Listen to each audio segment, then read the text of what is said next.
आज के वीडियो में हम लोग पढ़ने वाले हैं क्लास 10th के मैथ सब्जेक्ट का पहला चैप्टर जो है रियल नंबर। क्लास 9th में हम लोगों ने थोड़ा बहुत पढ़ा था रियल नंबर के बारे में। रियल नंबर होता क्या है? रियल नंबर रैशनल नंबर और इर्रेशनल नंबर का सम होता है। रैशनल और इर्रेशनल नंबर का सम होता है। ठीक है, ये दोनों ही नंबर साथ में मिल जाते हैं तो रियल नंबर बन जाता है। रैशनल नंबर क्या होता है? जब किसी नंबर को आप p बाई क्यू के फॉर्म में लिखते हो तो वो रैशनल हो जाता है, और अगर ऐसा कोई नंबर जो कि परफेक्ट स्क्वायर में ना हो उसे हम लोग इर्रेशनल कहते हैं। या फिर कोई भी डेसिमल नंबर जो कि नॉन टर्मिनेटिंग हो और नॉन रिपीटिंग हो उसे भी हम लोग इर्रेशनल नंबर ही कहते हैं। तो इसमें पहला जो हम लोग का स्टार्ट है वो है थ्योरम 1.1 से। इसमें क्या कहा जा रहा है? Fundamental theorem of arithmetic. Theorem 1.1 जो है वो फंडामेंटल थ्योरम है इसका, अर्थमेटिक का। सबसे पहले यही स्टार्ट होता है हम लोगों का थ्योरम। क्या कहा जा रहा है? Every composite number can be expressed or factorized as a product of primes and this factorization is unique apart from the order in which the prime factors occur. ठीक है, तो कोई भी कॉम्पोजिट नंबर, इट मीन्स आप क्या कर सकते हो कि अपना प्राइम नंबर लेते हो तो प्राइम नंबर के अलावा आप जो नंबर लेते हैं ना उसको कॉम्पोजिट नंबर कहा जाता है। तो कॉम्पोजिट नंबर को आप एक्सप्रेस यानी कि फैक्टराइज कर सकते हैं। सपोज कीजिए मैंने एक एग्जांपल लिया यहाँ पे 6। आप 6 को कैसे लिख सकते हो? ठीक है, 6 को आप 2 इंटू 3 भी तो लिख सकते हो, या फिर 6 को आप लिख सकते हो 3 इंटू 2। ऐसा कोई दूसरा रास्ता है कि आप इसे 6 को लिख सकते हैं? आप इसको 5 इंटू 2 लिख सकते हैं क्या? नहीं लिख सकते। तो जो है इसके पास वही होगा, इट मीन्स यूनिक होगा। इसके अलावा इसमें कोई भी चीज एक्स्ट्रा नहीं आ सकता है, ये यूनिक है। अब 6 में अगर 2 और 3 है तो सिर्फ 2 और 3 ही रहेगा। अब 36 के बारे में चेक कर लो। 36 को आप लिख सकते हो 2 इंटू 2 इंटू 3 इंटू 3। ठीक है, ये सारे के सारे प्राइम नंबर्स में आप इसको लिख सकते हैं। ठीक है ना, प्राइम नंबर होना जरूरी है, इसीलिए कहा गया है प्रोडक्ट ऑफ प्राइम्स। ठीक है ना, प्राइम नंबर बहुत जरूरी है। तो ये 2 2 3 3 सब प्राइम नंबर। 36 को इस फॉर्म में लिख सकते हो। 36 को इसको आप कैसे लिखोगे? 2 to the power 2 multiply 3 to the power 2। क्या इसमें और कोई नंबर आ रहा है? क्या आप इसको लिख सकते हो 5 टू दी पावर 2 या मल्टीप्लाई में कोई 5? मतलब 2 और 3 के अलावा और कोई नंबर तो नहीं है। हाँ 1 है वो अलग बात है, लेकिन 1 से रहने रहने ना रहने से कोई फर्क नहीं पड़ता। लेकिन क्या 4 या 4 बोल रहा हूँ, 5 आ रहा है, 11 आ रहा है, कोई और प्राइम नंबर आ रहा है क्या इसमें 2 और 3 के अलावा? नहीं ना। तो किसी भी नंबर को अगर आप रिप्रेजेंट करते हो यानी कि आप 25 लेते हो, 25 को आप 5 इंटू 5 ही लिख सकते हो। 4 इंटू 5 तो नहीं लिख सकते, 5 इंटू 6 तो नहीं लिख सकते। ठीक है ना, ये तो नहीं लिख सकते।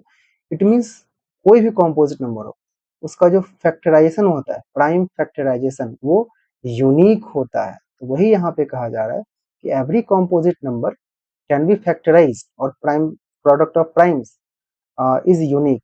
कोई भी कंपोजिट नंबर का फैक्टराइजेशन, प्राइम फैक्टराइजेशन यूनिक होता है apart from their order. Order कहने का मतलब 2 इंटू 3 लिखो या 3 इंटू 2 लिखो, ऑर्डर कुछ भी हो, डजेंट मैटर, लेकिन रहेगा 2 एंड 3।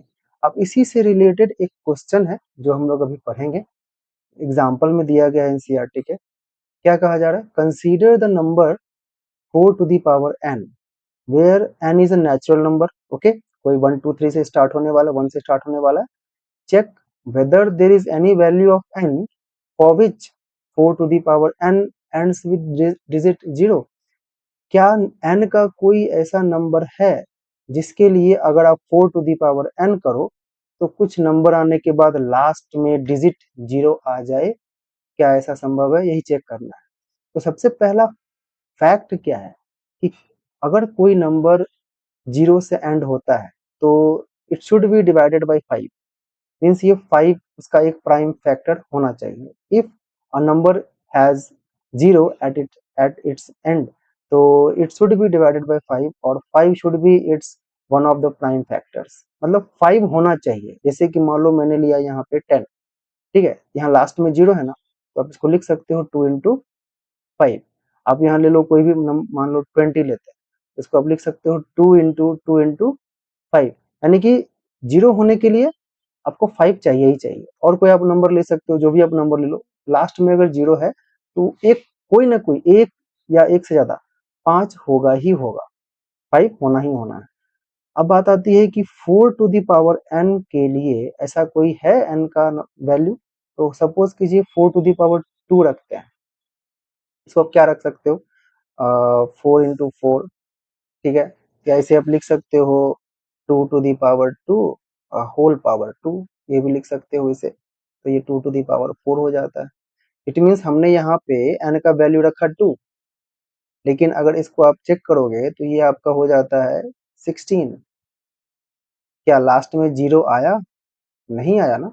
तो इस तरह से n की जगह 2 रख के, 3 रख के, 4 रख के, 5 रख के आप चेक करते रहो तो पता चल जाएगा।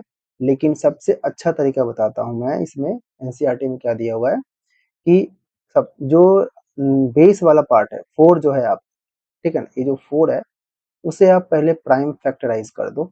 जैसे मैं 4 को लिख सकता हूँ 2 इंटू 2, ठीक है, तो ये इसका प्राइम फैक्टर हो गया। अब इसका पावर आप कितना भी कर दो, चाहे पावर 3 कर दो, चाहे पावर 4 कर दो, चाहे कुछ भी कर दो, ठीक है ना, ये रहेगा इसके प्राइम फैक्टर में सिर्फ 2, ओनली 2, और कुछ नहीं रहने वाला। तो 4 टू द पावर n को आप क्या लिख सकते हो? देखो, तो 4 को लिखेंगे 2 to the power 2 whole to the power n, क्या हो जाएगा? 2 टू द पावर 2n। अब कुछ भी n का वैल्यू रखेंगे वो सिर्फ और सिर्फ 2 का मल्टीपल ही देगा, 2 का मल्टीपल ही देगा, बढ़ता जाएगा। क्या इसके प्राइम फैक्टर में कहीं भी 5 आ रहा है? नहीं आ रहा है ना।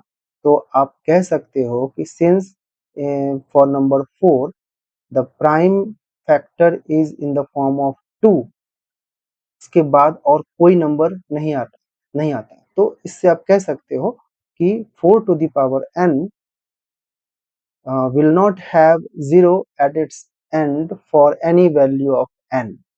n के किसी भी वैल्यू के लिए 4 टू दी पावर n के लास्ट में 0 नहीं आएगा, ठीक है।